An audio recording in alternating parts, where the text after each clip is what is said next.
Hello friends, स्वागत है आपका ऑनलाइन क्लासेस विथ यशवंत साद। हम पढ़ रहे हैं कक्षा 10 की विज्ञान, और उस विज्ञान में पहले चैप्टर का आधा पार्ट हमने पहले की वीडियो में देख लिया था। इस वीडियो में हम उसके आगे का पार्ट पढ़ेंगे और हमारा चैप्टर है भोजन एवं मानव स्वास्थ्य। और भोजन एवं मानव स्वास्थ्य में हमने एक भाग इसका पूरा पढ़ लिया था जिसका नाम है भोजन, और इस वीडियो में हम पढ़ेंगे मानव स्वास्थ्य के संबंध में। तो भोजन के अंतर्गत हमने क्या क्या पढ़ा था एक बार देख लेते हैं। भोजन के अंतर्गत हमने संतुलित एवं असंतुलित भोजन के बारे में पढ़ा, फिर कुपोषण, और उसके बाद विभिन्न पोषक तत्वों की कमी से क्या प्रभाव होते हैं। और विभिन्न पोषक तत्व एक बार मैं फिर आपको याद दिला दूं, वहाँ पर उस वीडियो में हमने एक ट्रिक देखा था, काबवी पोखज, कार्बोहाइड्रेट, वसा, विटामिन, प्रोटीन, खनिज लवण और जल, ये हमारे भोजन के मुख्य पोषक तत्व हैं और उनकी कमी से क्या प्रभाव पड़ते हैं वो हमने इसके पहले के वीडियो में देख लिया था।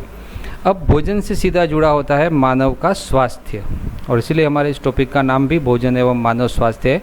तो आज हम पढ़ेंगे मानव स्वास्थ्य के बारे में, और मानव स्वास्थ्य के अंतर्गत जो जो चीज़ें पढ़ेंगे वो देखने से पहले हम स्वास्थ्य क्या होता है वो एक बार देख लेते हैं।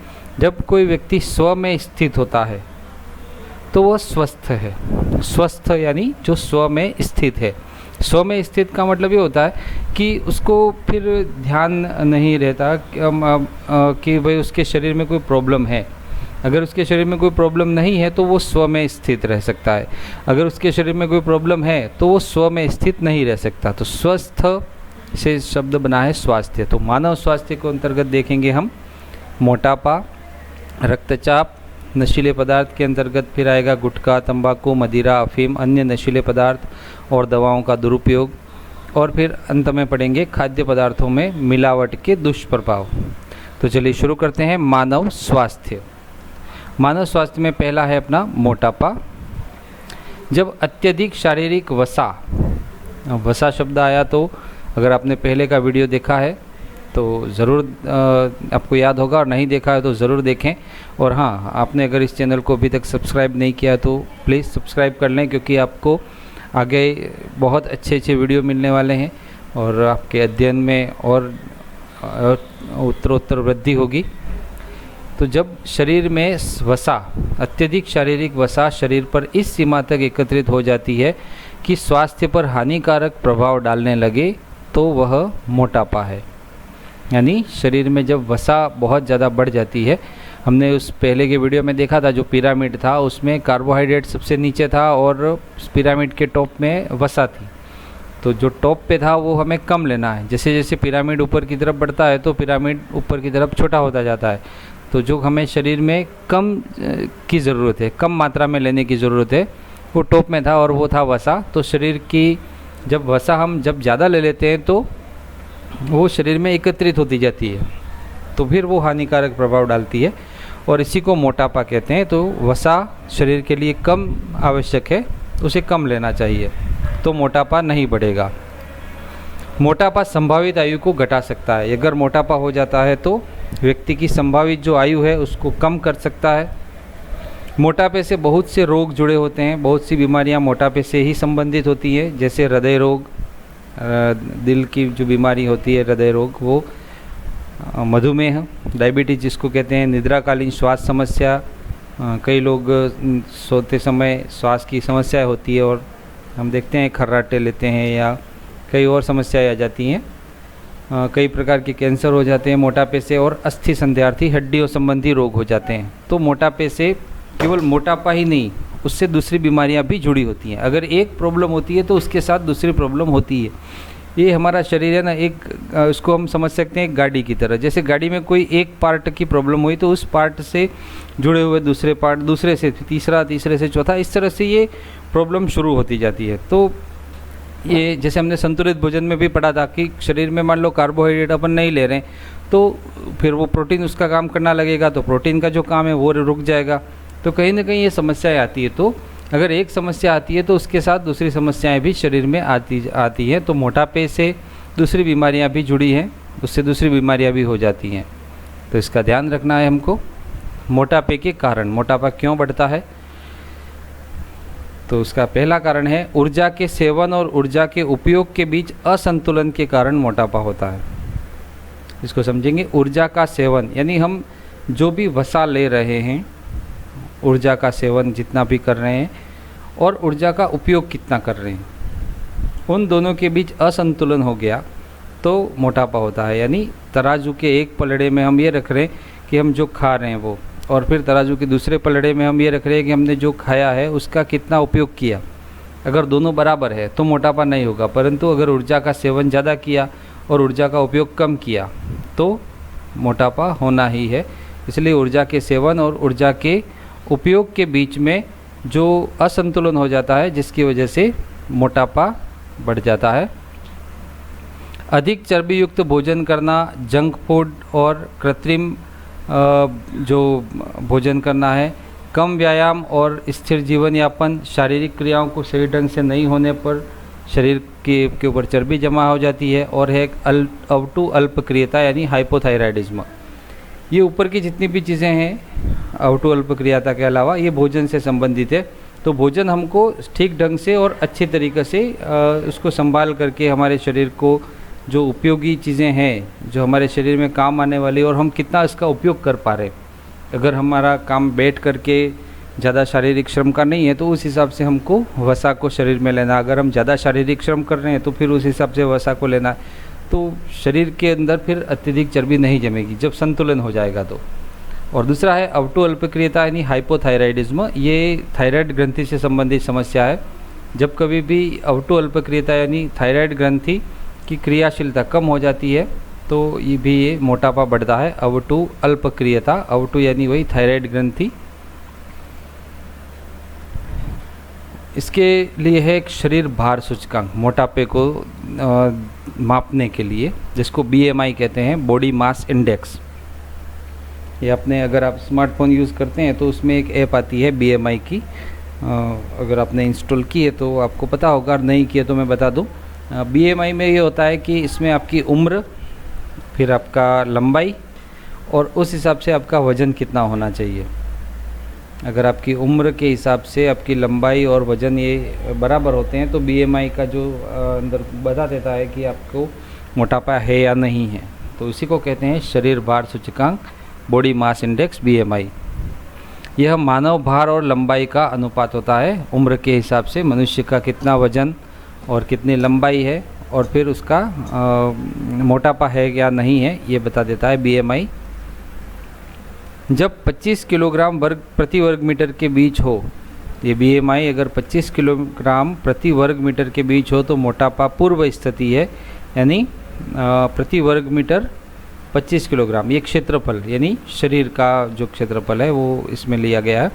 तो प्रति वर्ग मीटर अगर 25 किलोग्राम वजन है तो मोटापा पूर्व स्थिति है, यानी मोटापा नहीं है। परंतु अगर 30 किलोग्राम प्रति वर्ग मीटर है तो फिर ये माना जाता है कि मोटापा है। तो इस BMI में ये निकाला जाता है वजन, लंबाई और उम्र के हिसाब से मोटापा है या नहीं है, बॉडी मास इंडेक्स। मानव स्वास्थ्य के अंतर्गत अगली जो समस्या है वो है रक्तचाप। रक्तचाप को यूँ नहीं, अपन ब्लड प्रेशर बहुत नॉर्मली जानते हैं इस शब्द को, BP जिसको कहते हैं ब्लड प्रेशर। रक्त वाहिनियों में बहती रक्त वाहिनियों की दीवारों पर डाले गए दबाव को रक्तचाप या ब्लड प्रेशर कहते हैं। जब कभी भी हमारी जो रक्त वाहिनियाँ हैं, धमनियाँ हैं, नसें हैं, तो उनके अंदर जो दबाव डाला जाता है, जैसे इसको यूँ समझ सकते हैं जैसे आपने किसी नल में पाइप लगाया प्लास्टिक वाला पानी के लिए, तो उसकी दीवारें कितनी मोटी हैं या उसके अपन उसको दबा करके कितना प्रेशराइज कर रहे हैं, तो जैसे प्रेशर करेंगे तो पानी तेज़ गति से बाहर निकलेगा। ठीक वैसे ही हमारे शरीर की नसें हैं, तो उन नसों के अंदर जो दबाव पड़ता है दीवारों के ऊपर, उस नसों की दीवारों पर, उसी को रक्तचाप या ब्लड प्रेशर या BP कहते हैं। हमारे शरीर में धमनियाँ हृदय से रक्त को शरीर के सभी ऊतकों और अंगों तक ले जाती हैं। हमारे शरीर में धमनियाँ और शिराएँ ये हृदय से और फेफड़ों से पूरे शरीर तक रुधिर को ले जाती हैं। फेफड़ों से ऑक्सीजन ले करके हृदय उस खून को पंप करता है पूरे शरीर में, और पंप करने से ये खून है वो शरीर की सभी कोशिकाओं तक पहुंचता है उन नसों के माध्यम से। तो ये जो धमनियाँ हैं वो ये काम करती हैं, हृदय से रक्त को शरीर के सभी ऊतकों और अंगों तक ले जाने का काम करते हैं। ऊतक क्या होते हैं? जो कोशिकाएं हैं हमारी, उन कोशिकाओं से पूरा शरीर बना है, पर सीधा कोशिकाओं से नहीं बना, कोशिकाओं से ऊतक बनते हैं। को बहुत सारी कोशिकाओं के समूह को ऊतक कहते हैं, फिर बहुत सारे ऊतकों के समूह को अंग कहते हैं, फिर कई सारे अंगों के समूह को तंत्र कहते हैं, और ऐसे तंत्र से फिर हमारा शरीर बना होता है। तो इन ऊतकों तक, अंगों तक खून को भेजने का काम, खून को जाने का काम ये धमनियाँ करती हैं, ले जाने का, और हृदय से पंप होता है तब जा कर के ये वहाँ तक पहुँचता है। तो अगर इन दीवारों पर जितनी भी धमनियाँ हैं उनकी दीवारें अगर मोटी हो जाती हैं या दबाव ज़्यादा पड़ जाता है तो उसी को रक्तचाप या ब्लड प्रेशर कहते हैं। किसी व्यक्ति का रक्तचाप सिस्टोलिक और डायस्टोलिक, ये दो नाम हैं, सिस्टोलिक और डायस्टोलिक रक्तचाप के रूप में अभिव्यक्त किया जाता है। सिस्टोलिक और डायस्टोलिक क्या है इसको हम आगे देखेंगे, पर दो तरीके से इसको मापा जाता है, एक तो सिस्टोलिक होता है और एक डायस्टोलिक होता है। जैसे 120/80, ये जो ऊपर की संख्या है और एक नीचे की संख्या, दोनों एक को सिस्टोलिक कहते हैं और एक को डायस्टोलिक कहते हैं। तो सिस्टोलिक 120, ये जो ऊपर लिखा हुआ है, सिस्टोलिक अर्थात ऊपर की संख्या धमनियों के दाब को दर्शाती है। ये जो ऊपर की संख्या है 120, वो सिस्टोलिक कहते हैं इसको, और ये धमनियों के दाब को दर्शाती है। इसमें हृदय की मांसपेशियां संकुचित होकर धमनियों में रक्त को पंप करती हैं। हम सबको पता है कि जो हृदय है हमारा वो उस खून को पंप करने का काम करता है और उसी से हमारे शरीर में खून दौड़ता है। ठीक है, एक बार जैसे ही हृदय प्रेशराइज होकर के उसको संकुचित, जब हृदय संकुचित होता है तो उससे प्रेशर होता है और वो नसों में खून आगे की तरफ जाता है और ये आगे की तरफ पूरे शरीर में ये खून चला जाता है। तो ये जो 120 वाला माप है उसको सिस्टोलिक कहते हैं और वो हृदय की मांसपेशियों के संकुचित होने से होता है। जैसे ही हृदय एक बार संकुचित होता है तो उस दबाव से वो खून है वो आगे की तरफ जाता है। तो ये सिस्टोलिक जो 120 होना चाहिए। दूसरा है डायस्टोलिक, ये इसको नीचे वाली जो संख्या है 80, ये डायस्टोलिक रक्तचाप अर्थात नीचे वाली संख्या धमनियों में उस दाब को दर्शाती है जब संकुचन के बाद हृदय की मांसपेशियां शिथिल हो जाती हैं। तो जैसे ही दबाव हुआ तो वो सिस्टोलिक, और जैसे ही दबाव हटा, संकुचन के बाद सब शिथिल हो गई हृदय की मांसपेशियां, तो उसको कहेंगे डायस्टोलिक। और डायस्टोलिक में वो कम हो जाना चाहिए। तो ये 120 जब हृदय संकुचित होता है, पंप करता है खून को तब, और 80 जब शिथिल हो जाती हैं उसकी मांसपेशियां तब। तो 120/80 यानी सिस्टोलिक/डायस्टोलिक, ये दो तरह का जो रक्तचाप है इसको मापा जाता है। एक सामान्य व्यक्ति का सिस्टोलिक रक्तचाप पारे के 90 और 120 मिलीमीटर के बीच होता है और डायस्टोलिक रक्तचाप पारे के 60 से 80 मिलीमीटर के बीच होता है। पारे के क्यों लिखा है इसको हम आगे एक चित्र में देखेंगे कि जो पारे का ये मापने का होता है जिसको स्फेग्नोमीटर या स्फेग्नोमीनोमीटर कहते हैं, तो उसमें जब ये मापा जाता है तो सिस्टोलिक रक्तचाप होना चाहिए स्वस्थ व्यक्ति का 90 से 120 के बीच और डायस्टोलिक होना चाहिए 60 से 80 के बीच। आदर्श माप है 120 और 80 है, पर ये 90 और 120 में हो जाए तो भी सामान्य कहा जाता है और 60 और 80 के बीच में तो भी सामान्य होता है। तो देखते हैं इसको कौन से यंत्र से मापते हैं।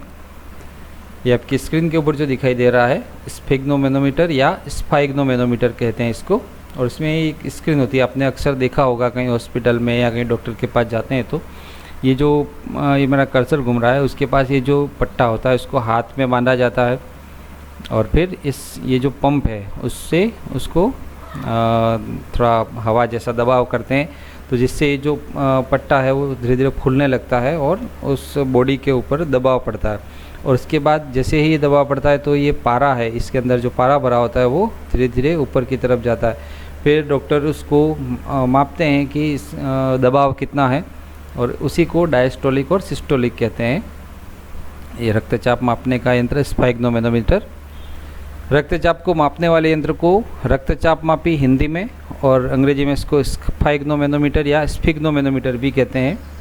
1733 में स्टीफन हेल्स ने पहली बार रक्तचाप घोड़ों में मापा था।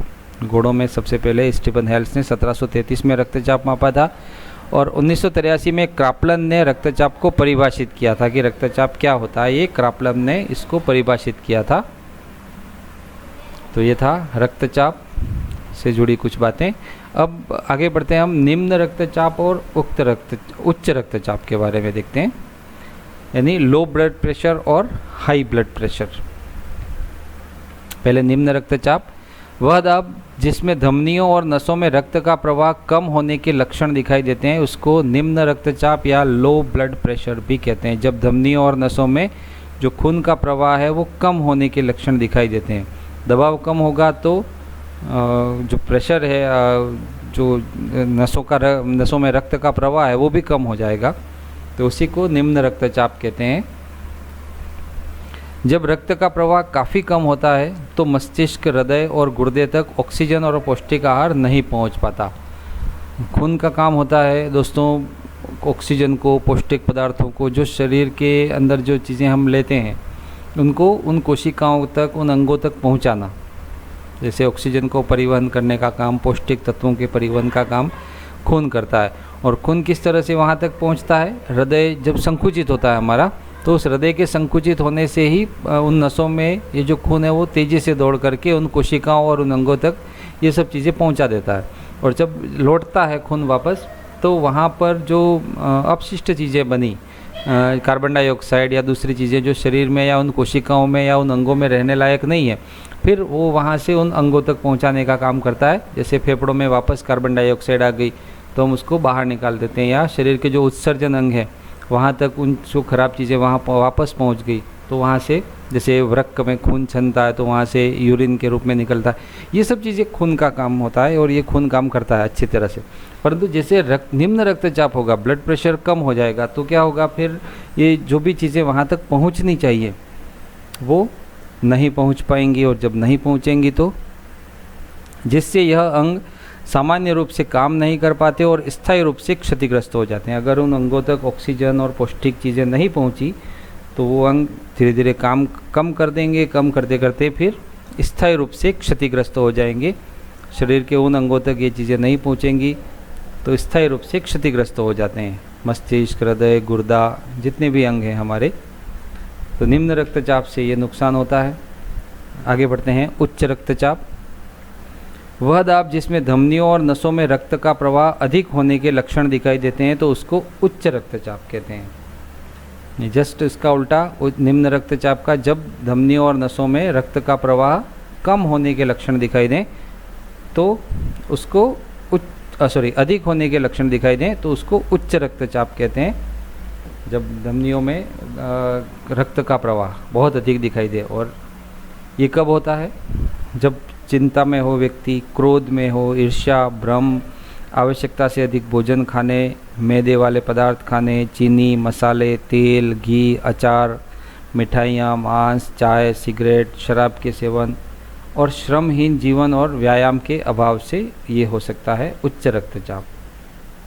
तो बाकी सब चीज़ें तो हमारे खान पान को हम कंट्रोल कर सकते हैं, पर ये जो चीज़ें हैं चिंता, क्रोध, ईर्ष्या, भ्रम, ये चीज़ें भी हमारी मन स्थिति को दर्शाती है। और मन हमारा अगर सही होगा, ठीक होगा, तो ये उच्च रक्तचाप जैसी चीज़ें नहीं होंगी। तो हमारे मन को भी हमें थोड़ा संयमित रखना चाहिए जिससे चिंता, क्रोध, ईर्ष्या, भ्रम जैसी चीज़ें ना हो और फिर उच्च रक्तचाप ना हो। और दूसरा, श्रम, हमारे जीवन में शारीरिक श्रम बहुत ज़रूरी है। हमको शारीरिक श्रम भी करना चाहिए और व्यायाम, अगर शारीरिक श्रम नहीं हो पाता है तो व्यायाम, एक्सरसाइज भी कर सकते हैं। तो ये निम्न रक्तचाप और उच्च रक्तचाप। चलिए आगे बढ़ते हैं। रक्तचाप में ही उच्च रक्तचाप का निदान, किस तरह से उच्च रक्तचाप, हाई ब्लड प्रेशर का निदान कर सकते हैं हम। पोटेशियम युक्त भोजन करना चाहिए। जिस भोजन में पोटेशियम मिले उस भोजन को करना है। ताज़े फल खाने हैं। डिब्बे में बंद सामग्री का प्रयोग नहीं करना है। ताज़े फल खाने हैं और डिब्बा बंद जो सामग्री आती है उसका प्रयोग नहीं करना है, तो उच्च रक्तचाप का निदान हो सकता है। भोजन में कैल्शियम, यानी जो दूध पीते हैं तो दूध में हमको कैल्शियम मिलता है, तो कैल्शियम होना चाहिए और मैग्नीशियम की मात्रा संतुलित करनी चाहिए। कैल्शियम और मैग्नीशियम की मात्रा संतुलित हो, जितनी ज़रूरत हो उतनी ही हम लें। रेशे युक्त पदार्थ खूब खाने चाहिए। फाइबर वाले जितनी भी चीज़ें हैं उन सब चीज़ों को खाना चाहिए। और संतृप्त वसा जैसे मांस, घी, तेल, उनकी मात्रा कम करनी चाहिए।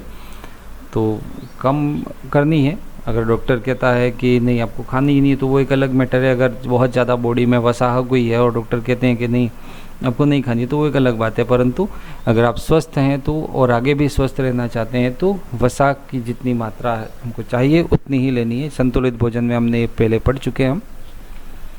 नियमित व्यायाम करने हैं, रेगुलर एक्सरसाइज करनी चाहिए, लगातार 30 मिनट तक पैदल चलना, योग करना, ध्यान और प्राणायाम करना चाहिए, जिससे कि उच्च रक्तचाप का निदान संभव है। धूम्रपान और मदिरापान नहीं करना चाहिए, ये उच्च रक्तचाप के कारण है। धूम्रपान और मदिरापान जिसको नहीं करना चाहिए। मानव स्वास्थ्य के अंतर्गत अगला पॉइंट है अपना नशीले पदार्थ, और उसमें है पहला गुटखा। सुपारी के टुकड़ों, कत्था, चूना, संश्लेषित खुशबू, धातुओं के वर्क आदि पदार्थों के बने मिश्रण को गुटखा कहते हैं, और इसमें कभी कभी लोग तंबाकू भी मिला करके खाते हैं। तो ये गुटखे की परिभाषा है, जिसमें सुपारी, कत्था, चूना, संश्लेषित खुशबू, धातुओं का वर्क का मतलब होता है, जैसे आप लोगों ने देखा होगा मिठाई के ऊपर जो आता है चांदी का वर्क कहते हैं जिसमें, तो ऐसे वर्क भी उस गुटखे में मिले होते हैं। तो इन सभी चीज़ों का जो मिश्रण बना होता है उसको गुटखा कहते हैं, जिसमें तंबाकू भी लोग मिला करके खाते हैं। पाउच संस्कृति से इसका प्रयोग खुल करके गांव गली में हर वर्ग तक पहुंच गया है। पहले ये पाउच संस्कृति नहीं थी, तो ये चीज़ें केवल जो पान की दुकानें हैं वहीं पर ही उपलब्ध होती थी, परंतु पाउच संस्कृति के आने से अब ये लगभग प्रत्येक दुकान पर उपलब्ध हो जाती हैं, हर जगह पर अवेलेबल हैं। तो जिससे प्रत्येक वर्ग का लोग जो हैं, बच्चे, बूढ़े, महिलाएं, ये सभी अब इसका सेवन करने में हो गए हैं। तो नहीं करना चाहिए इसका सेवन इतना। इससे आर्थिक और शारीरिक नुकसान होता है। इससे रुपये पैसे की तो कमी होती ही है, साथ ही साथ शरीर को भी नुकसान पहुंचता है। इससे सब म्यूकस फाइब्रोसिस रोग होता है, जिसमें जबड़े की मांसपेशियां कठोर हो जाने से जबड़ा ठीक से नहीं खुल पाता है। सब म्यूकस फाइब्रोसिस यानी जैसे हमारे शरीर का जो ऊपरी का हिस्सा है, सिर, मुख वाला हिस्सा, और तो उसमें दो जबड़े हमारे, ऊपर का जबड़ा और नीचे का जबड़ा। तो ऊपर का जबड़ा तो हमारी जो खोपड़ी वाला हड्डी है उसमें फिक्स है, परंतु नीचे का जबड़ा है वो हिलता डुलता रहता है। उससे हम बोलने का काम, भोजन को चबाने का काम, ये सब काम करते हैं, मुंह खोलने का। तो जब कभी भी ये इसकी जो जॉइंट है उसके ऊपर उसकी जो मांसपेशियाँ हैं, वो मांसपेशियाँ जब कठोर हो जाती हैं तो फिर जबड़ा खुलता नहीं। एक्चुअल में मांसपेशियाँ एक तरह के इलास्टिक की तरह काम करती हैं, जैसे हमारे हाथों पैरों को हिलना मोड़ना, ये सब मांसपेशियाँ काम करती हैं। तो इन मांसपेशियों में जब भी जबड़े की जो मांसपेशियाँ वो अगर कठोर हो जाएंगी तो जबड़ा फिर ठीक ढंग से खुल नहीं पाएगा। तो उसी को सब म्यूकस फाइब्रोसिस रोग कहते हैं। आपने देखा होगा कई लोगों के जबड़े या मुंह बराबर नहीं खुल पाता है, तो इसका रीज़न यही है, सब म्यूकस फाइब्रोसिस रोग।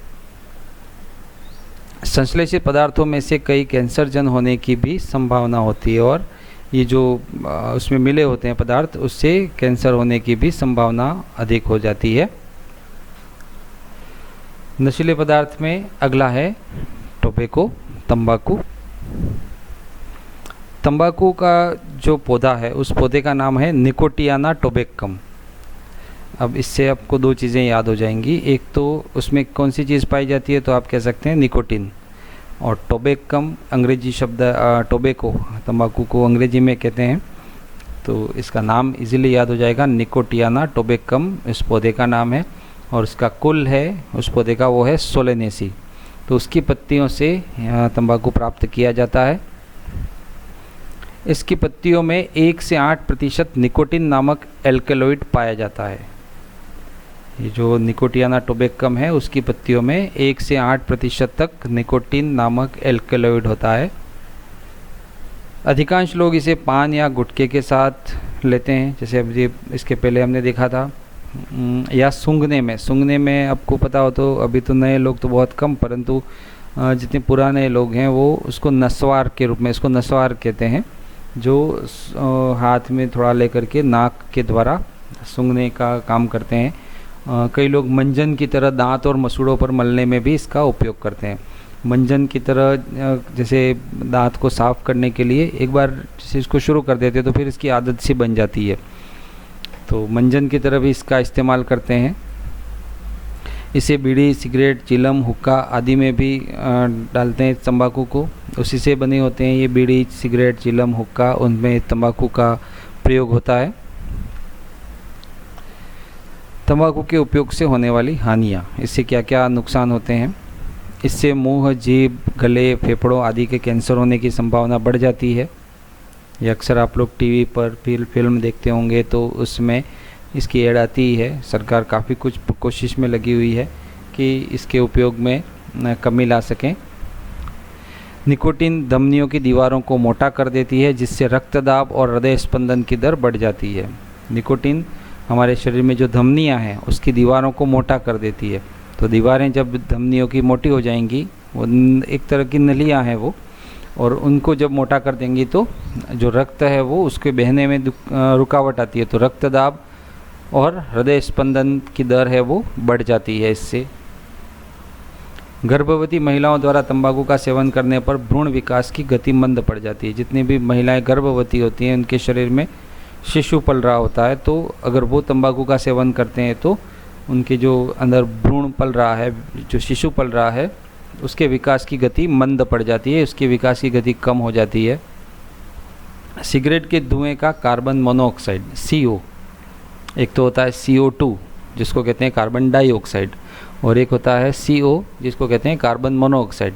तो ये जो सिगरेट का धुआं होता है उसमें कार्बन मोनोऑक्साइड होता है, और ये कार्बन मोनोऑक्साइड जब भी शरीर में प्रवेश करता है, जैसे सांस के द्वारा प्रवेश हुआ तो सांस में जो ऑक्सीजन के साथ जब अंदर जाता है तो ऑक्सीजन अंदर जा कर के खून में मिलेगी, और खून के अंदर लाल रुधिर कणिकाएँ जो होती हैं RBC, उन लाल रुधिर कणिकाओं को नष्ट कर देता है कार्बन मोनोऑक्साइड। तो लाल रुधिर कणिकाओं को नष्ट करके रुधिर की ऑक्सीजन परिवहन की क्षमता को कम कर देता है। तो सिगरेट का धुआं जो खुद सिगरेट पीते हैं उनके लिए तो नुकसानदायक है ही, परंतु जो पास पड़ोस में भी जो होते हैं उनके शरीर में भी ये उस धुएं के रूप में जब शरीर में चला जाता है तो कार्बन मोनोऑक्साइड RBC को नष्ट कर देता है, और RBC नष्ट हो जाती हैं तो ऑक्सीजन का परिवहन जो करना है शरीर के सभी अंगों तक, कोशिकाओं तक, ऊतकों तक ऑक्सीजन पहुंचनी है, वो प्रॉपर मात्रा में नहीं पहुंच पाती। सरकार ने कानून बनाकर सार्वजनिक स्थानों पर धूम्रपान की रोक लगा दी है, क्योंकि इसकी दुष्प्रभाव पास में बैठने वालों पर भी पड़ता था। तो सरकार ने अभी कानून बना करके ये किया है कि सार्वजनिक जगह जितनी भी हैं जहाँ पर लोग अधिक मात्रा में एकत्र होते हैं, चाहे वो बस स्टैंड हो, बस हो, रेलवे हो, तो वहाँ पर धूम्रपान पर रोक लगा दी है। सार्वजनिक स्थानों पर नहीं पिएं। अगर उनको धूम्रपान करना ही है तो वो अलग जगह पर, अपने व्यक्तिगत जगह पर या किसी और जगह, अन्य जगह पर जा कर के इसको धूम्रपान कर सकते हैं, ताकि अन्य लोगों को नुकसान ना पहुँचे। इसके लिए कानून बना करके भी ये व्यवस्था की है। विश्व में प्रतिवर्ष 60 लाख से ज़्यादा लोग तंबाकू उपयोग के कारण मौत का शिकार हो जाते हैं। प्रतिवर्ष 60 लाख से ज़्यादा लोग तंबाकू के उपयोग से उनकी मृत्यु हो जाती है, प्रतिवर्ष 60 लाख से अधिक, और उसमें से 10 लाख की मृत्यु तो अप्रत्यक्ष सेवन से होती है। यानी 60 लाख जो मर रहे हैं उसमें से 10 लाख तो बेचारे वो हैं जो किसी कोई दूसरा उसका सेवन कर रहा है पर उसका असर उन दूसरों के ऊपर पड़ रहा है, तो ऐसे 10 लाख, और 50 लाख प्रत्यक्ष रूप से सेवन से उनकी मृत्यु होती है। तो इसका ध्यान रखना है हमको। चलिए आगे बढ़ते हैं नशीले पदार्थ में। अब है मदिरा, जिसको शराब कहते हैं। सभी प्रकार की मदिराओं में एथिल अल्कोहल नामक पदार्थ नशे का कारण होता है। एथिल अल्कोहल जिसका सूत्र होता है C2H5OH। तो ये जो C2H5OH है यानी एथिल अल्कोहल है, वो सभी प्रकार की मदिराओं में नशे का कारण बनता है। जितनी भी शराब हैं उन सब में एथिल अल्कोहल होता है, वही नशे का कारण बनता है। मदिरा सेवन से मानव स्वास्थ्य पर दुष्प्रभाव। शराब या मदिरा के सेवन से मनुष्य के स्वास्थ्य पर दुष्प्रभाव क्या पड़ते हैं? अधिक मदिरापान से अल्कोहल यकृत में पहुंचता है, जहां यकृत इसे एसिटाल्डिहाइड में बदल देता है, जो विषैला पदार्थ है। अब आप लोगों ने सुना होगा कि शराब से लिवर खराब हो जाता है, यकृत खराब हो जाता है। तो कैसे खराब होता है? जैसे व्यक्ति जो शराब पीता है वो उसके शरीर में जाता है और शरीर में जाने के बाद खून के माध्यम से वो जहाँ जहाँ भी पहुँचता है, जैसे यकृत में पहुँचा तो यकृत क्या करता है, उस एथिल अल्कोहल को C2H5OH जो है उस एथिल अल्कोहल को एसिटाल्डिहाइड में बदल देता है। एल्डिहाइड का अगर आपने पहले पढ़ा है तो CHO उसका अनुलग्न लगता है और एथिल अल्कोहल का OH अनुलग्न लगता है, तो OH से ये CHO में कन्वर्ट हो जाता है, एसिटाल्डिहाइड में बदल जाता है। और एसिटाल्डिहाइड जहरीला पदार्थ है, विषैला पदार्थ है, और जैसे जैसे जब अधिक मात्रा में अल्कोहल लिया जाएगा तो ये लीवर में और अधिक मात्रा में एसिटाल्डिहाइड बनेगा जो जहरीला है, और धीरे धीरे वो जहरीला एसिटाल्डिहाइड उस लीवर को क्षति पहुंचाएगा और धीरे धीरे लीवर खराब होता जाएगा। अल्कोहल के प्रभाव से व्यक्ति का शरीर पर से नियंत्रण कमज़ोर हो जाता है, जिससे इसकी कार्यक्षमता क्षीण होती है और दुर्घटना की संभावना बढ़ जाती है। अल्कोहल के प्रभाव से जो उसका शरीर के ऊपर कंट्रोल होता है, जैसे व्यक्ति चाहता कहीं और पैर रखना है पर वो रख नहीं पाता, उसके शरीर के ऊपर से उसका कंट्रोल नहीं रहता कुल मिलाकर के, और जब शरीर के ऊपर कंट्रोल नहीं रहता है तो उसकी जो कार्यक्षमता है वो कम हो जाएगी और दुर्घटनाएं की संभावना बढ़ जाती है। अगर दुर्घटना मतलब चाहे वो रोड पर हो या कहीं और भी हो, दुर्घटना यानी बुरी घटनाएं, बुरी घटनाओं की संभावनाएं बढ़ जाती है। अल्कोहल से स्मरण क्षमता में कमी आती है और तंत्रिका तंत्र प्रभावित होता है। ज़्यादा अल्कोहल से इसकी व्यक्ति की जो मेमोरी है, याद रखने की क्षमता है, वो कम हो जाती है, और तंत्रिका तंत्र जो नर्वस सिस्टम है वो भी प्रभावित होता है, जैसे केंद्रीय तंत्रिका तंत्र, स्वायत्त तंत्रिका तंत्र, ये भी बहुत ज़्यादा प्रभावित होते हैं। और तंत्रिका तंत्र ही हमारे शरीर को कंट्रोल करने का, नियमन करने का काम करता है। तो जब तंत्रिका तंत्र प्रभावित होगा तो पूरा शरीर पर ही कंट्रोल नहीं रहेगा। इसके प्रभाव से वसीय यकृत रोग हो जाता है, जिससे प्रोटीन और कार्बोहाइड्रेट संश्लेषण पर प्रभाव पड़ता है। और ये जो प्रोटीन और कार्बोहाइड्रेट हैं हमारे शरीर के लिए पोषण के बहुत मुख्य चीज़ें हैं, और उन्हीं के संश्लेषण पर जब प्रभाव पड़ेगा तो शरीर में इनकी कमी हो जाएगी, तो वसीय यकृत रोग होता है और प्रोटीन और कार्बोहाइड्रेट संश्लेषण पर प्रभाव पड़ता है। इससे व्यक्ति की आर्थिक स्थिति कमज़ोर होती है तथा सामाजिक प्रतिष्ठा को भी ठेस पहुंचती है। इसके सेवन के लिए जब रुपया पैसा खर्च करेगा व्यक्ति तो आर्थिक स्थिति कमज़ोर होगी, वही रुपया पैसा उसके परिवार के लिए अच्छे कपड़े, खाने, शिक्षा पर वो व्यय कर सकता है, परंतु अगर वो इन चीज़ों में व्यय करेगा तो आर्थिक स्थिति कमज़ोर होगी और सामाजिक प्रतिष्ठा को भी ठेस पहुंचती है। सभी लोग उसके बारे में बुरी बातें कहेंगे, चाहे सामने नहीं कहेंगे तो पीठ पीछे कहेंगे, पर उसकी सामाजिक प्रतिष्ठा को भी ठेस पहुंचती है। अगला नशीला पदार्थ है अफीम। अफीम का पौधा है, उस पौधे का नाम है पेपेवर सोमनीफेरम। इस पौधे का नाम है पेपेवर सोमनीफेरम, अफीम के पौधे का नाम। और उस पेपेवर सोमनीफेरम के कच्चे फल से प्राप्त दूध के सुखाने से अफीम बनता है। अब यहाँ दूध जो शब्द है वो सफ़ेद रंग का तरल पदार्थ होता है, इसलिए इसको दूध नाम दिया है। तो पेपेवर सोमनीफेरम का जो कच्चा फल होता है उसका जो सफ़ेद पदार्थ निकलता है, तरल पदार्थ, उसको सुखाने से ये अफीम बनता है। इस दूध में लगभग 30 प्रकार के एल्कलॉइड पाए जाते हैं। हमने इसके पहले जो देखे थे नशीले पदार्थ उसमें 1 या 2 प्रकार के, पर यहाँ पर जो ये जो पेपेवर सोमनीफेरम का जो सफ़ेद पदार्थ है, तरल पदार्थ, उसमें 30 प्रकार के एल्कलॉइड होते हैं, और उनमें है मॉर्फिन, कोडीन, निकोटीन, सोमनीफेरम और पेपेवरिन, ये प्रमुख हैं। टोटली 30 प्रकार के एल्कलॉइड होते हैं, परंतु प्रमुख हैं मॉर्फिन, कोडीन, निकोटीन, सोमनीफेरम और पेपेवरिन। मॉर्फिन और कोडीन का उपयोग दर्द निवारक दवा बनाने के लिए किया जाता है, इस कारण इसकी खेती की जाती है। आप लोग सोच रहे होंगे कि जब अफीम एक नशीला पदार्थ है तो उसकी खेती ही नहीं करनी चाहिए, परंतु इसका रीज़न ये है कि इसके जो दूध होता है, ये जो सफ़ेद तरल पदार्थ होता है, इसमें मॉर्फिन और कोडीन होता है। और ये मॉर्फिन और कोडीन जितनी भी दर्द निवारक दवाएं होती हैं, पेन किलर्स जितने भी होते हैं, जैसे सिर दर्द की हो, शरीर दुखने की हो, किसी व्यक्ति को कोई चोट लग गई है, एक्सीडेंट हो गया है, तो उसको दर्द को कम करने के लिए ये जो दवाएं दी जाती हैं, दर्द निवारक दवाएं जो बनती हैं, उसमें मॉर्फिन और कोडीन का उपयोग किया जाता है, और इसीलिए फिर इसकी खेती भी की जाती है। परंतु हम देखते हैं कि साइड इफ़ेक्ट फिर कितने होते हैं। मॉर्फिन और कोडीन के अलावा जो दूसरी चीज़ें हैं उनके लिए फिर लोग इसको नशे के लिए इस्तेमाल करते हैं। परंतु लोग शांति और आनंद की अनुभूति के लिए अफीम या उससे बने हेरोइन का प्रयोग करते हैं, और उससे आगे का नशा फिर हो जाता है हेरोइन, अफीम से हेरोइन।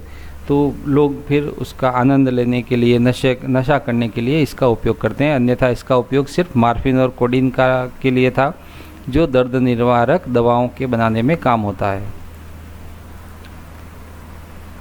ग्रामीण क्षेत्रों में मनुहार के अवसरों पर अफीम की मनुहार प्रथा आज भी है। आज भी गांवों में जहाँ जहाँ भी अफीम की खेती होती है तो वहाँ इजीली उपलब्ध हो जाता है। तो वहाँ पर मनुहार के लिए, जैसे कोई मेहमान आ गया, कोई ऐसा ओकेजन है, शादी ब्याह का ओकेजन है, तो वहाँ पर मनुहार के रूप में इसको लिया जाता है, उसको लोगों को दिया जाता है मनुहार के रूप में भी।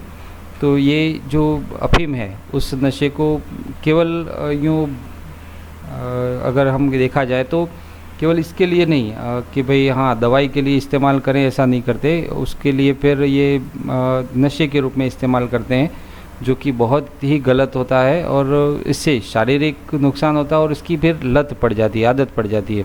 और आदत पड़ने के बाद फिर ये इतना ख़राब हो जाता है कि आप सोच भी नहीं सकते कि उसकी आदत में फिर उसको सुधार भी नहीं कर सकते। तो ये अफीम की जो नशा है बहुत ही ख़तरनाक होता है, और उस नशे को फिर छुड़ाने के लिए कई सारे डॉक्टर्स के पास जाना, और डॉक्टर के बाद भी नहीं हो सके तो फिर इसका लास्ट उपचार कुछ हो ही नहीं सकता, उसको फिर उसकी मृत्यु निश्चित हो जाती है। ग्रामीण क्षेत्रों में कई माताएं हैं अपने छोटे बच्चों को सुलाने के लिए अफीम खिला देती। जब बच्चे सोते नहीं हैं और बहुत ज़्यादा रोते हैं तो उनको अफीम खिला करके सुलाने का भी काम करती है। अफीम के डोडे, जो उसके जो फल होता है जिससे दूध निकलता है, हमने अभी देखा था, तो उसका जो डोडा होता है या उसकी जो फल की भित्ती होती है, बाहरी दीवार होती है, उस फल की भित्ती को उबालकर पीने की लत भी लोगों में होती है। कई सारे लोग उसकी भित्ती, जो उसका बाहर का कवर होता है, उसको उबाल करके भी पीते हैं। अफीम के सेवन से व्यक्ति उसका आदी बन जाता है, फिर उसकी आदत बन जाती है, जैसा मैंने अभी आपको थोड़ी देर के पहले कहा था। फिर उसको उसकी लत लग जाने के बाद वो फिर छूटती नहीं। इसके अलावा प्रतिरोधक क्षमता कम हो जाती है, व्यक्ति बार बार बीमार रहने लगता है और अंत में असामयिक मृत्यु हो जाती है। उसकी जो रोगों से लड़ने की क्षमता है, रोग प्रतिरोधक क्षमता जिसको कहते हैं, इम्यूनिटी पावर कम होता जाता है, और फिर जब इम्यूनिटी पावर कम होगा तो वो बार बार बीमार पड़ेगा, और बार बार बीमार पड़ने रहने से फिर अंत में उसकी मृत्यु हो जाती है। डॉक्टर या स्वयंसेवी संस्थाओं की मदद से इससे छुटकारा पाया जा सकता है। अगर व्यक्ति चाहे, उसकी विल पावर मजबूत हो, आत्मविश्वास हो, तो संभव है कि वो डॉक्टर या कई सारे NGOs हैं जो मदद करते हैं इस नशे की आदतों को छुड़ाने में, तो उसकी मदद से इसको छुटकारा मिल सकता है। ये था अफीम। अगला नशा है जो कुछ cocaine, bhang, charas, ganja, hashish, LSD, जिसको lysergic acid diethylamide भी कहते हैं। ये अन्य मादक पदार्थ हैं जो नहीं लेने चाहिए। ये जानकारी आपको इसलिए दी जा रही है ताकि आप इन सब का सेवन ना करें। Cocaine, bhang, charas, ganja, hashish, LSD। युवा इन नशों के चंगुल में फंस जाते हैं, जिससे परिवार विच्छेदन होते हैं, परिवार टूट जाते हैं, अपराध प्रवृत्ति की वृद्धि हो जाती है, आपराधिक प्रवृत्तियां बढ़ती हैं और शारीरिक मानसिक कमजोरी भी होती है। तो युवाओं को चाहिए कि इन नशों से दूर रहें, परिवार में रहें, अपराध प्रवृत्ति ना करें, शरीर और मन का विकास करें। अगला नशीले पदार्थ में है दवाओं का दुरुपयोग। कई सारी दवाइयाँ ऐसी हैं जो नशे के रूप में इस्तेमाल करते हैं। देखते हैं, एक सर्वेक्षण के अनुसार भारत में 42% शराब, 20% अफीम, 30% हेरोइन, 6% गांजा और 18% से अधिक लोग अन्य प्रकार के नशों के आदी हैं। एक सर्वेक्षण में ये इतने लोग इस प्रकार के नशे करते हैं। एक रिपोर्ट के अनुसार डॉक्टर के पर्चे पर मिलने वाली दवाएं जैसे मार्फिन, पैथेडीन, ब्यूप्रीनोर्फिन, प्रोपोक्सिफिन, नाइट्राजिपाम, डाइजिपाम, इन सब का दुरुपयोग किया जाता है और ये नशे के रूप में लोग इसका इस्तेमाल करने लग गए हैं। पंजाब, राजस्थान, मध्य प्रदेश, उत्तर प्रदेश और गुजरात, उसमें अफीम का सेवन आज भी जारी है। पूर्वोत्तर राज्यों में हेरोइन का इंजेक्शन लेने का चलन अधिक है। पूर्वोत्तर के हमारे जितने भी राज्य हैं वहाँ पर हेरोइन का इंजेक्शन लेने का चलन है। बच्चे नशे के लिए थिनर, एसीटोन, ये जो थिनर होता है उसका इस्तेमाल करते हैं। पेट्रोल, सॉल्वेंट, ऑयल, इन सब का भी प्रयोग करते हैं, जो गलत है, नहीं करना चाहिए। इससे स्वास्थ्य पर बहुत बुरा असर पड़ता है। जूता चिपकाने का गोंद, correction fluid, spray paint, nail polish, rubbers, cement, सूखे इरेज़र, मार्कर्स, गैसोलीन, ये जितने भी पदार्थ हैं इनको सांस में लेकर के भी नशे करते हैं, जो आप बिल्कुल ना करें और कोई करता हो तो उसको भी उसकी छुटकारा दिलाने के लिए आप प्रयास करें। उक्त नशों से डरावने सपने आते हैं, फेफड़ों में सूजन आ जाती है, गुर्दे की खराबी होती है और कभी ठीक नहीं होने वाली मानसिक क्षति और शारीरिक समस्याएं आ जाती हैं।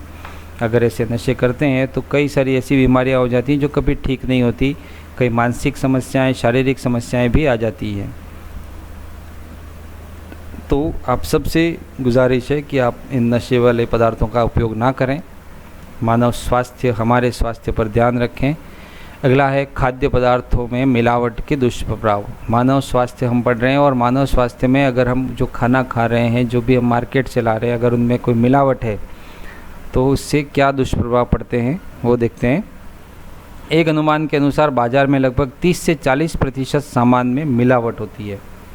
एक अनुमान के अनुसार बाज़ार में हम जितना भी सामान लाते हैं उसमें 30 से 40% तक मिलावट होती है। आजकल नकली दूध, घी, तेल, चाय पत्ती, मसाले, ये सब धड़ल्ले से बिक रहे हैं। हमको जज ही नहीं कर पाते कि कौन सा सही है और कौन सा गलत है। बहुत सारी चीज़ें हैं। जीवन रक्षक दवाइयाँ, अब तो दवाइयाँ भी नकली आने लग गई, मिलावटी। सभी खाद्य सामग्री नकली रूप में बाज़ार में प्राप्त हो रही है। मिलावट का बहुत अधिक दुष्प्रभाव मानव स्वास्थ्य पर पड़ रहा है और ये जो मिलावटी चीज़ें खा रहे हैं जिससे बहुत ज़्यादा दुष्प्रभाव मनुष्य के स्वास्थ्य पर पड़ रहा है। व्यक्ति की जो इम्यूनिटी है वो धीरे धीरे कमज़ोर होती जा रही है। उसकी शारीरिक क्षमता, जो कार्य करने की क्षमता है, वो धीरे धीरे कम होती जा रही है और इन सब का कारण कहीं ना कहीं खाद्य पदार्थों में मिलावट है और उसी के ये दुष्प्रभाव हैं। अब जो खाद्य पदार्थ हम देख रहे हैं, हम उसमें से कुछ के बारे में, एक या दो के बारे में हम पढ़ेंगे और उसमें एक हम पढ़ेंगे शीतल पेय या कोल्ड ड्रिंक्स। कोल्ड ड्रिंक्स, शीतल पेय सभी जानते हैं, जो गर्मियों के दिनों में अक्सर और आजकल तो चलन के तौर पर हर मौसम में ऐसे ही फैशन के रूप में पीते हैं, पर ये कितना नुकसानदायक होता है इसको हम पढ़ते हैं।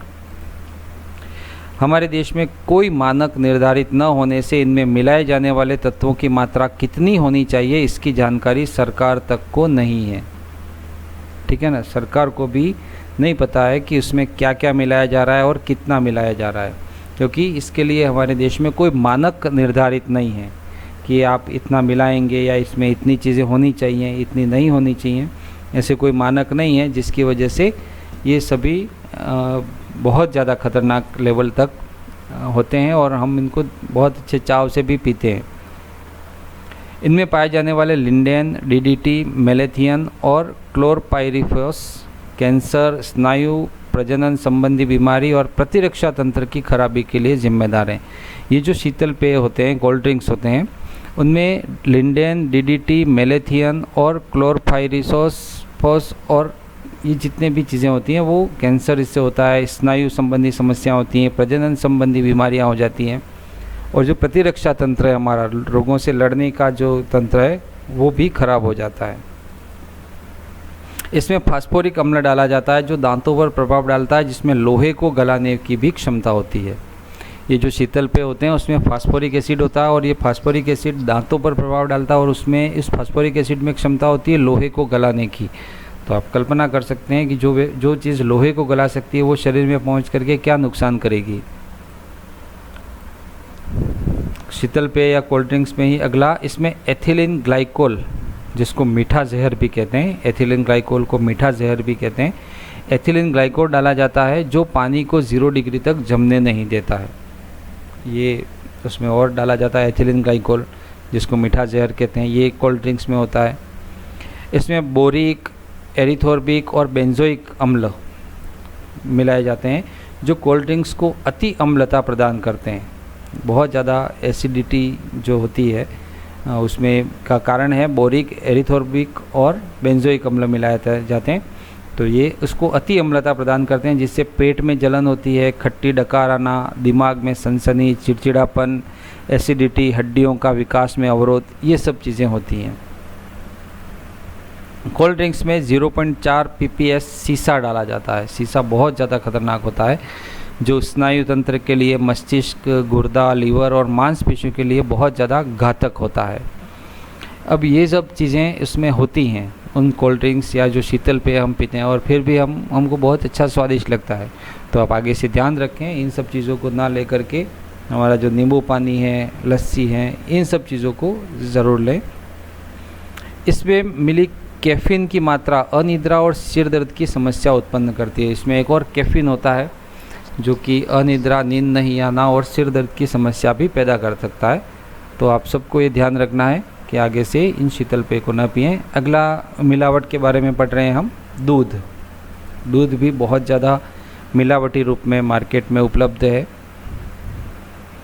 लोग दूध के नाम पर urea, detergent, soda, poster colour और रिफाइंड तेल पी रहे हैं।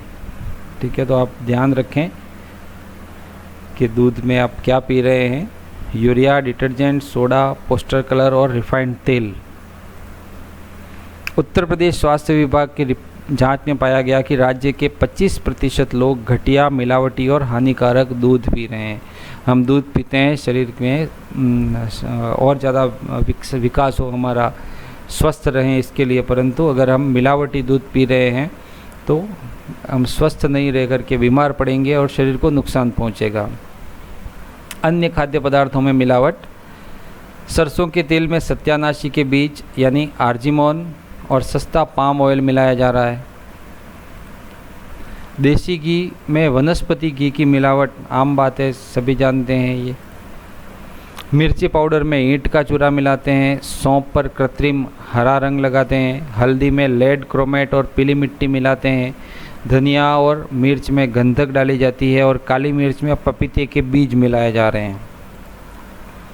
फल और सब्जियों में चटक रंग के लिए, फल और सब्जियां हम जो मार्केट से खरीदते हैं वो एकदम चटकीली रंगदार दिखती हैं, उसके लिए उसमें रासायनिक इंजेक्शन लगाते हैं और फिर ताज़ा दिखने के लिए लेड और कॉपर विलेन का छिड़काव करते हैं। सफ़ेदी के लिए गोभी पर सिल्वर नाइट्रेट का छिड़काव किया जाता है। ये सभी चीज़ें नुकसानदायक हैं शरीर के लिए। चना और अरहर की दाल में खंसारी दाल मिलाते हैं। बेसन में मक्के का आटा। दाल और चावल पर बनावटी रंगों की पॉलिश की जा रही है। मिठाई के रंगों से कैंसर का खतरा रहता है और डीएनए में भी विकृति आ सकती है। मिठाई जो बाज़ार से खाते हैं उसके जो रंग होते हैं उससे कैंसर का खतरा होता है और डीएनए में विकृति आ जाती है। नकली मावा आ रहा है, क्योंकि जो मावा बनता है दूध से, वो अगर हम सोचने जाए ना तो जितना मावा जिस भाव से बिक रहा है उस भाव से संभव ही नहीं है कि उस भाव से वो दूध ला करके उसको गर्म करके और फिर मावा बनाया जाए, संभव ही नहीं होता। तो कहीं ना कहीं उसमें भी मिलावट है। नकली दवाइयों की समस्या तो इतनी है कि औषधि विनिमय पर गठित माशेलकर समिति ने नकली दवाओं का धंधा करने वालों को मृत्युदंड देने की सिफारिश की है। नकली दवाइयाँ मार्केट में लोग जब दवाइयाँ खरीदते हैं तो जब बीमार होते हैं तो स्वस्थ होने के लिए खरीदते हैं, परंतु दवाइयाँ ही अगर नकली मिल जाए तो व्यक्ति स्वस्थ नहीं होकर के और उल्टा अधिक बीमार हो जाएगा। तो नकली दवाओं से जो नुकसान हो रहा है उसके लिए माशेलकर जो समिति बनी थी उस समिति ने तो ये कह दिया था कि ये जो नकली दवाओं का धंधा करते हैं उनको मृत्युदंड की सज़ा मिलनी चाहिए। तो आप सोच सकते हैं कि कितना बड़ा नुकसान हो रहा होगा, इसलिए उन्होंने ये मृत्युदंड की सज़ा का प्रावधान किया था, परंतु ऐसा हुआ नहीं। मिलावट पर रोक। इस समस्या की जड़ में देश में ज़रूरी मानकों का अभाव है। हमारे देश में ज़रूरी जो मानक होने चाहिए कि भाई कौन सी चीज़ बन रही है या कौन सी चीज़ मार्केट में मिल रही है, प्रोडक्शन हो रहा है, तो उसमें कौन कौन सी चीज़ कितनी मात्रा में मिलनी चाहिए, इन सब चीज़ों का बहुत ज़्यादा अभाव है और उसी वजह से ये मिलावटें हो रही हैं और उसी वजह से शरीर को नुकसान भी पहुंचता है। 1954 का खाद्य पदार्थ अल्प मिश्रण निषेध अधिनियम PFA जिसको कहते हैं, इस कानून का नियम 65 ये कहता है कि खाद्य पदार्थों में कीटनाशकों या मिलावटों का नियमन करना है, लेकिन यह नियम दोषी लोगों को सज़ा दिलाने में नाकाम साबित है। 1954 में एक नियम बना था खाद्य पदार्थ अल्प मिश्रण निषेध अधिनियम PFA, परंतु उसका जो नियम 65 है वो कहता है कि भाई ये मिलावट नहीं करनी चाहिए, कीटनाशकों इनको मिलाना नहीं चाहिए, लेकिन ये जो कानून बना वो सज़ा दिलाने के लिए काफ़ी नहीं है। कानून चाहे कितने कठोर बना दिए जाएं, लेकिन जब तक काम चोरी या स्पष्ट अक्षमता या मुकदमों का सही ढंग से चलना, राजनीतिक प्रभाव का इस्तेमाल नहीं होगा, तब तक कोई परिवर्तन नहीं होगा। और अगर हम कमा करके पैसा इकट्ठा कर भी रहे हैं तो अगर स्वस्थ नहीं रहेंगे तो उस सब चीज़ों का क्या फ़ायदा, क्योंकि पहला सुख निरोगी काया, ये सबने कहा है। तो निरोगी काया कब रहेगी, जब भोजन और स्वास्थ्य इन चीज़ों पर ध्यान दिया जाएगा, और इन चीज़ों पर ध्यान है ही नहीं। अभी सिर्फ और सिर्फ हम भौतिक की चीज़ों की ओर ही बढ़ रहे हैं, पर ये भौतिक चीज़ें अगर शरीर स्वस्थ रहेगा तभी काम आएंगी, तो इन चीज़ों पर ध्यान नहीं जा रहा है हमारा। सरकार यदि वास्तव में मिलावट को रोकने के लिए दृढ़ संकल्प हो जाए तो इसमें कोई दो राय नहीं कि उस पर रोक न लग सके, परंतु सरकार को ये चाहिए कि मिलावट के रोकने के लिए दृढ़ संकल्पित हो जाए, और तभी जाकर के मिलावट कम बंद होगी। और जब मिलावट बंद होगी तो इसके साइड इफ़ेक्ट ये आएंगे कि जैसे मिलावटी लोग खाना नहीं खाएंगे तो उनकी कार्यक्षमता बढ़ेगी, तो कार्यक्षमता बढ़ेगी तो देश का ही विकास होगा। एक परिवार का विकास और देश का विकास जुड़ा हुआ होता है, उसका खर्च बीमारियों में नहीं जाएगा तो उसका विकास होगा। परंतु इस तरफ ध्यान नहीं जा रहा है सरकार का, तो इस तरफ ध्यान देने की ज़रूरत है ताकि लोग स्वस्थ रहें, और स्वस्थ लोग रहेंगे तो देश का विकास ज़रूर होगा। दोस्तों बहुत बहुत धन्यवाद, अपने ध्यान से इस वीडियो को देखा। ऑनलाइन क्लासेस विद यशवंत साध। आप प्लीज़ कमेंट कीजिएगा, लाइक और शेयर कीजिएगा, और सब्सक्राइब अगर अभी तक आपने नहीं किया तो ज़रूर कर लीजिएगा। मिलते हैं बहुत जल्द अगले वीडियो में। धन्यवाद।